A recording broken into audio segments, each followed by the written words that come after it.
নমস্কাৰ, মই ৰাতুল কুমাৰ আৰু আপোনালোকে চাই আছে আমাৰ ইউটিউব চেনেল জনমভূমি ভেক্স।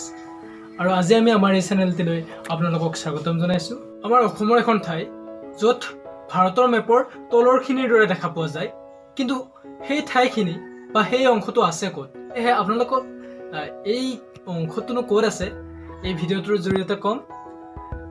এই অংশটো আছে আমাৰ বঙাইগাঁও জিলাত, আৰু বঙাইগাঁও জিলাৰ চম্পাৱতী নদীয়ে এই আকৃতিটোৰ সৃষ্টি কৰিছে। কিন্তু এই আকৃতিটোৰ সৃষ্টি ক'ত হৈছে, কোনখিনিত হৈছে? হয়, বঙাইগাঁও জিলাৰ চম্পাৱতী নদীয়ে যেতিয়া ব্ৰহ্মপুত্ৰত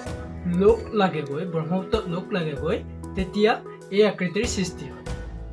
আৰু এই আকৃতিটো ইমানেই ধুনীয়া যে ইয়াক চাই থাকিবৰ মন যায়। আৰু এই আকৃতিটো সঁচাই বৰ মনোমোহা। ইয়াতে বহুতো ধৰণৰ আমাৰ পৰিভূমি চৰাইবিলাকো অহা দেখা যায়। বন্ধুসকল, আপোনালোকে পৃথিৱীৰ আটাইতকৈ লেতেৰা ব্যক্তিজনক চাব খোজে নেকি? যদি চাব খোজে তেনেহ'লে আমি সেই ব্যক্তিজনৰ কথাকে ক'বলৈ ওলাইছোঁ। সেই ব্যক্তিজন এইজন, আৰু এওঁক এইকাৰণেই লেতেৰা বুলি কোৱা হৈছে যে এওঁ 60 বছৰ ধৰি গায়ে ধোৱা নাছিল। আৰু এওঁক এইকাৰণেও লেতেৰা বুলি কোৱা হৈছে, এওঁ 60 বছৰটো গা ধোৱা নাছিলেই এওঁ পৃথিৱীৰ যিমানবোৰ লেতেৰা বস্তু থাকে, যিবিলাক পায় সকলোবোৰ খাই দিয়ে, আৰু সেয়েহে তেওঁক আমি লেতেৰা বুলি কৈছোঁ। আৰু তেওঁ কিহৰ কাৰণে গা নোধোৱে এই কথা যেতিয়া জানিবলৈ আমি ইচ্ছা প্ৰকাশ কৰিছিলোঁ, তেতিয়া আমি গম পাইছিলোঁ যে তেওঁ যেতিয়া গা ধুব খোজে, গা ধুলে বোলে তেওঁ নিজকে অসুস্থ ফিল কৰে। ভাবকচোন আপোনালোকে কেনেধৰণৰ ব্যক্তি এওঁ। আৰু আপোনালোকে হয়তো ভাবিছে নাই, পৃথিৱীত এনেকুৱা ধৰণৰ ব্যক্তি কোনো থাকিব নোৱাৰে। কিন্তু এওঁৰ ঘৰ হৈছে ইৰাণত। এওঁ ইৰাণৰ ব্যক্তি, আৰু এওঁৰ নাম হৈছে এমন হাজে। বন্ধুসকল, আজি আমি আৰু এটা আচৰিত বস্তু দেখুৱাবলৈ লৈ গৈছোঁ আপোনালোকক, গীটাৰ আকৃতিৰ ফৰেষ্ট।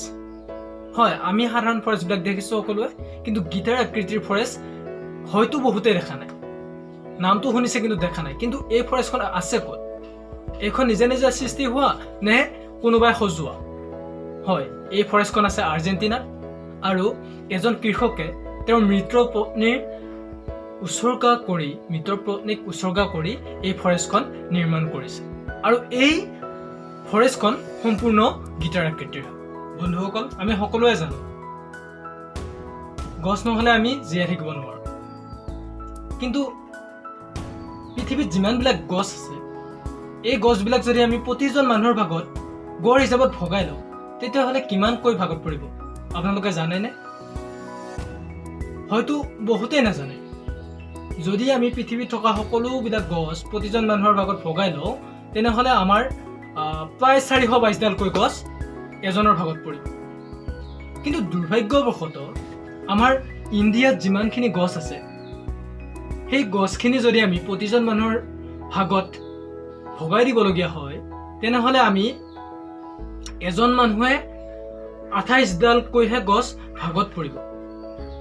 কিন্তু আমি সকলোৱে জানো আমাৰ অসমখন অৰণ্যৰ ৰাজ্য, আমাক অৰণ্য মানৱ বুলি কয়। কিন্তু ভাবকচোন, আমি কিমানডালকৈ গছ ভাগত পাম? 28ডালকৈ। যদি আমি এই সংখ্যাটোকে আমেৰিকাত চাওঁ, তেনেহ'লে আমেৰিকাৰ এজন মানুহে প্ৰায় 700ডালকৈ গছ ভাগত পাব। এতিয়া আপোনালোকে ভাবক, আমাৰ ভাৰত ক'ত আছোঁ, আমেৰিকা ক'ত আছে? আৰু এই সংখ্যাটোকে যদি আমি চীনত এবাৰ চাওঁ, তেনেহ'লে আমি দেখা পাম চীনৰ প্ৰতিজন মানুহে এই গছৰ সংখ্যাটো ভাগত পাব তেওঁলোকে 130ডালকৈ। আৰু এই সংখ্যাটোকে যদি আমি ৰাছিয়াত চাওঁ, ৰাছিয়াৰ প্ৰতিজন মানুহে ভাগত পাব 4826ডালকৈ গছ। আৰু এটা খুব দুৰ্ভাগ্যজনক কথা যে চৌদি আৰৱ আৰু ছিংগাপুৰত যদি আমি এই গছৰ গড় হিচাপ কৰিবলৈ যাওঁ প্ৰতিজন মানুহৰ ভাগত, তেনেহ'লে তাত থকা এজন মানুহে এডাল গছতকৈও কম গছহে ভাগত পায়। এতিয়া আপোনালোকে ভাবকচোন, গছৰ কিমান প্ৰয়োজনীয়তা, তাৰ পৰিৱৰ্তে আমি কি কৰিছোঁ? এডাল কাটিছোঁ, তাৰ পৰিৱৰ্তে এডালো ৰোৱা নাই। ফলত আজি আমাৰ এই অৱস্থা। বন্ধুসকল, আমি আগৰ ভিডিঅ' এটাত বিল গেটছৰ বিষয়ে আপোনালোকক কৈছিলোঁ, আৰু সেই বিল গেটছৰ বিষয়ে এটা সৰু তথ্য আপোনালোকক দিবলৈ ওলাইছোঁ। আৰু বিল গেটছ যিহেতু একেৰাহে 3 বাৰ ধৰি পৃথিৱীৰ সৰ্বোচ্চ ধনী ব্যক্তি আছিল। যদি এই মানুহজনকে আমি এই তথ্যৰ জৰিয়তে ক'বলগীয়া হয় তেনেহ'লে এই বিল গেটছে 140খন দেশতকৈও বহু বেছি ধনী। বন্ধুসকল, আজিলৈ ইমানেই।